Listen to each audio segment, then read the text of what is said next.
Okay, so let's dive in. Today we're tackling, a literary giant, right? Leo Tolstoy's War and Peace. Yeah, a big one. This one was actually suggested by one of our listeners. It's not just a book. It's like this massive, critically acclaimed work from 1869, and it uses like the whole backdrop of Napoleon's invasion of Russia to grapple with these huge philosophical questions. So we've got a couple of really insightful reviews here to help us navigate this epic piece of literature. They kind of hit on the plot, the major themes, Tolstoy's writing style, and why it still resonates with readers, even after all this time. Exactly. And it's really fascinating how these reviews highlight the book's enduring power.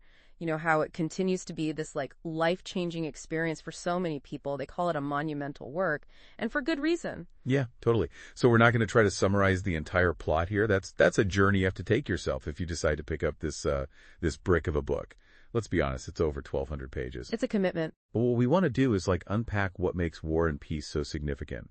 What are the key things to know if you're just curious about it? What are the insights that might actually stick with you even if you don't tackle all those pages? We'll explore that blend of history and personal stories, the big philosophical questions Tolstoy throws at us, and why these reviews see it as such a powerful, even transformative reading experience. Right. I mean, just starting with that blend of history and fiction, I think it's remarkable how Tolstoy grounds his fictional world in this very specific historical moment, Napoleon's campaigns in Russia in 1805 and 1812. Right, and those weren't just any random campaigns. I mean, those were major turning points in European history. Exactly, and he puts these aristocratic families, the Bezukovs, the Bolkonskis, the Rostovs, right in the middle of it all. Yeah, and you see how these characters like Pierre Bezukov, who's on this deep search for meaning, Prince Andrei Bolkonsky's transformation through love and war, and Nataka Rostova's own personal growth, like how they're all shaped by these monumental events. It's like he's showing us that history isn't just some abstract force. It actually has a very real and tangible impact on individual lives.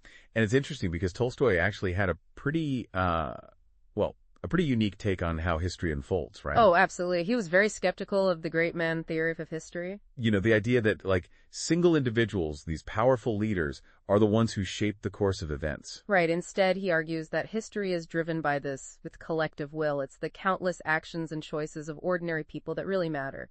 Leaders are more like, that ships caught in a current. They might seem like they're steering, but ultimately they're just being carried along by these larger forces. Which is a really interesting concept. I mean, it really shifts your perspective from focusing on the big names in history to thinking about the everyday lives of everyone else. Yeah, and that idea really permeates the novel. So with this huge historical backdrop in place, what are some of the big overarching themes that Tolstoy explores? Because it sounds like it goes way beyond just recounting the events of a war. War is definitely central. I mean, these reviews highlight how vividly and realistically Tolstoy portrays it. It's not romanticized or glorified. It's chaotic, it's senseless, it's brutal, and he shows the psychological toll it takes on individuals, not just the physical destruction. Right, so it's not just about battles and strategy, it's about the human cost of war. Exactly, and then you have this really profound exploration of fate versus free will. To what extent do these characters, or any of us, actually control our own destinies, especially when faced with these massive historical forces? I was thinking, it's like we plan our day, but then some random event happens that just throws everything off course. Tolstoy takes that idea and explodes it onto this epic scale. That's a question that's been debated for centuries. Are we actually in control of our lives, or are we just reacting to whatever comes our way? And it's something that the characters constantly grapple with. Yeah, and the reviews also mention love as a major theme. Not just romantic love, but familial love, love of country, all different forms of human connection. Right, and those relationships are so crucial for the characters' development. They experience intense joy, heartbreaking loss, and it's often through these relationships that they confront their own beliefs, their limitations, and ultimately they're forced to grow and change. So love becomes this catalyst for transformation. Yeah, it's both a source of immense happiness and profound pain. And then interwoven with all of this, you have this fundamental search for meaning and peace. Pierre's journey especially embodies this. He tries different philosophies, different social circles, and he's ultimately looking for what constitutes a truly meaningful life. What brings genuine fulfillment. So it's this incredibly rich tapestry of war, fate, love, and the search for meaning, all playing out through the lives of these families. And what about Tolstoy's writing style? How does he actually tell this story?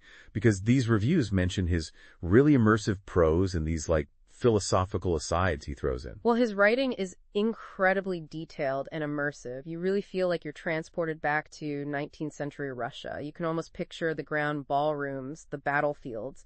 And he doesn't shy away from the harsh realities of war. His battle scenes are very raw, very realistic. Yeah, and the reviews also point out that those philosophical sections can be, well, they can be a bit challenging for some readers, right? Yeah, they can be a bit dense. Tolstoy is dealing with some really complex ideas, and he's really inviting the reader to, think alongside him. But I think those sections are really important for understanding the deep meaning of the novel. They're not just random musings, they're really integral to the whole work. Right, so it's not just a story, it's a philosophical exploration. And then, of course, you have the characters themselves. I mean, they're so richly drawn, so complex. They're not simple heroes or villains. They make mistakes, they have flaws, and they evolve throughout the story. Yeah, it sounds like a pretty incredible reading experience. But I have to say, the sheer size of the book can be a bit intimidating. It's over 1,000 pages. What are some of the challenges a reader might face diving into War and Peace? Well, yeah, the length is definitely a commitment. It requires a lot of time and patience. And as we said, those philosophical sections can be challenging.